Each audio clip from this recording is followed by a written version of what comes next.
Hi, Blind Prime here with another Blind Prime Storytime time. And it's about, me being a blind person in public and the interactions that I have with people.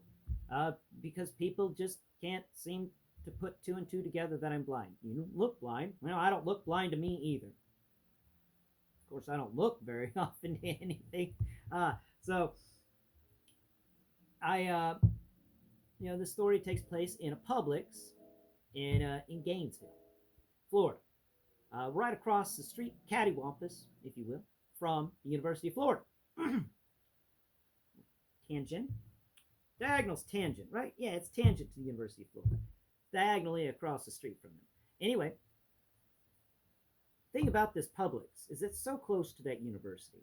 And a lot of the students from that university and a lot of people that visit the apartment complex called the Standard across the street like to park at that Publix's parking lot. So the Publix has a filled parking lot usually. I mean, just cram filled with cars, and they're all nice looking cars too, because those students they can, their parents can afford those cars, but their parents can't afford the parking rates at UF, and I always find that one to be funny. Cheapskates, gonna let your kid's car be out here amongst the people. All right. So we pull up into the Publix one day, and there's no parking, like always. But it's okay because today isn't a big shopping day. My roommate's got to get a money order to pay rent, and he also wants to see if there's any soda on sale because he wants to restock the fridge with some cans of soda. So he runs in there. Sure enough, there's a BOGO on soda, and he picks up some soda, and he gets his money order, and he gets it all taken care of, and he gets back out of that store just as quickly as possible. And, it didn't take him long in the store, but it was long enough for me to have an interesting interaction. So, I'm sitting in the yellow zone, just jamming out to some music, living my best life, just chilling. There were other cars in the yellow zone when we pulled up, but they had pulled away. Soon after my roommate had gone inside, I heard them drive away. Just me, with the window open, just jamming out to some music, hanging out. Man walks up to the window. Sir, you can't be parked here. This is a yellow zone. And I go, but it ain't a red zone. And he goes, what does that have to do with it? And I went, I believe it's illegal to park in the red zone. I don't recall it being illegal to park in the yellow zone. Well, I don't want you parking in the yellow zone. Why don't you find a parking spot? And, by the way, there's been no introductions here. So in my mind, I'm now associating this person as being an angry Publix manager. And Publix would have gotten a complaint if it hadn't been for what happened later. But in my head, I now believe that this is an angry Publix manager just trying to take his frustrations out on a random person in his parking lot. That is what I'm thinking. I'm like, oh boy, I've caught it. I have caught the anger and frustration of some random employee today. I'm in it for a ride, but I'm not going to take it from him because I don't work for this guy.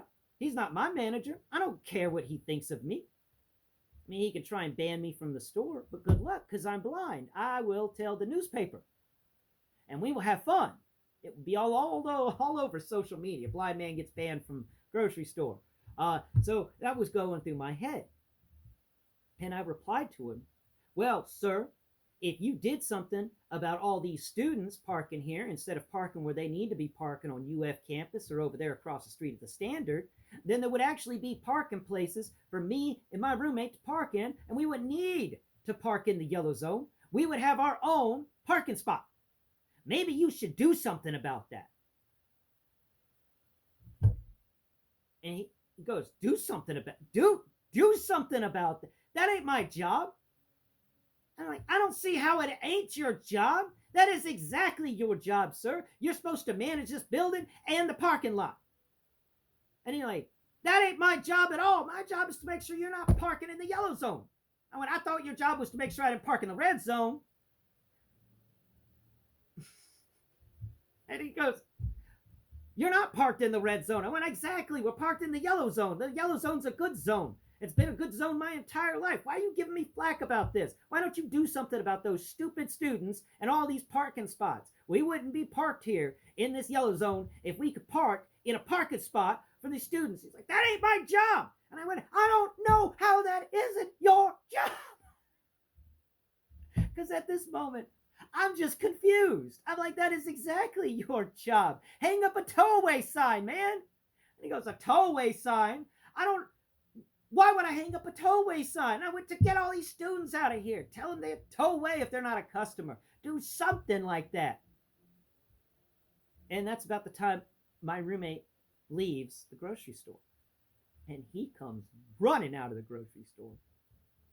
And he runs into flings open the driver's side seat, throws in his groceries, and gets in the seat. And I hear him say, sorry, officer, it took a little longer than I thought it would. And I stopped for a minute because my entire, all of the trains on all of the tracks just crashed at once. There was a head-on collision of a bunch of different thoughts at the same time, and I just blanked for a second. I was just like, what? Officer? Like, military? What's going on? And then he goes, did you steal them sodas? And I went, oh, police officer. He goes, no, sir, I got the receipts right. Well, you came running out that store pretty fast. Yeah, because I saw my blind roommate screaming at a police officer. He blind? Yeah, yes, sir, I am blind. Well, why didn't you tell me that? And I went, well, why didn't you tell me you were a police officer? I'm pretty sure if we had a peaceful, a nice, pleasant conversation, then you would have learned that about me, because I don't hide that from people. I tell them. Well, you shouldn't have parked in the yellow zone. I can't park, sir. I'm blind. Well, y'all have a nice day. And he leaves. He doesn't. That's it. That's all he ever said. Just have a nice day. And he got out of there. And my roommate goes, what was all that about? And I went, he just came up yelling at me about the yellow zone. I thought it was a Publix manager. He's like, no, that was a police officer. And I went, yeah, I got that now. And, we enjoyed the rest of our day. But, that's the only time I've ever absolutely screamed at a police officer and gotten away with it. And, because I told him straight out, I thought he was a Publix manager. He's like, no, I'm a police officer. So this is to all the police officers out there, or family members or friends of police officers out there. If you're watching or listening to this right now, I have a request of you, and it's a simple request. Be more polite when you're approaching people, because you don't know which person wearing the sunglasses is a blind person. You're never sure if there's a blind person amongst the crowd. So please, for the sake of the blind, introduce yourself as Officer Jacobson, or whatever your name is. If that man had approached the truck and said, good afternoon, sir, my name is Officer Jacobson, and I have a question for you, I would have been like, well, good evening, Officer Jacobson. How can I help you today? And the conversation would have gone a lot differently. But he approached me being angry and talking about parking, and I jumped to assumptions. And he jumped to assumptions. And we were all making assumptions.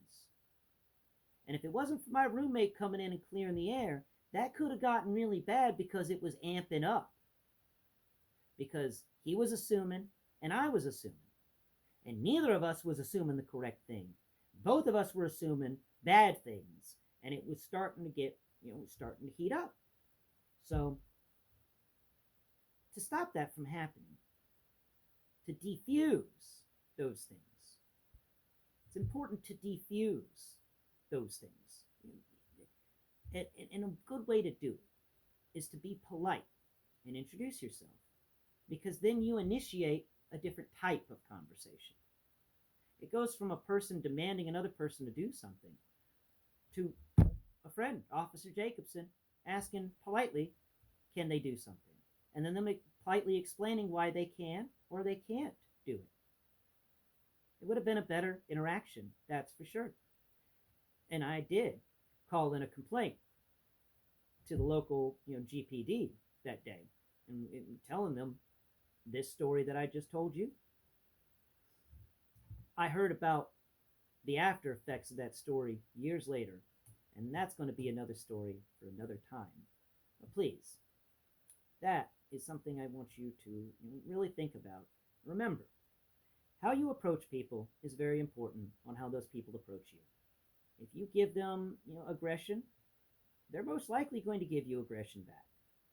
But if you give them soft, soothing words and you're polite, well mannered, more often than not, they're going to interact with you the same exact way you interact with them. Thank you all so much for watching today's video. I hope you enjoyed it. And if you want to hear more stories about my interactions with the police and everyday activities, let me know in the comments below.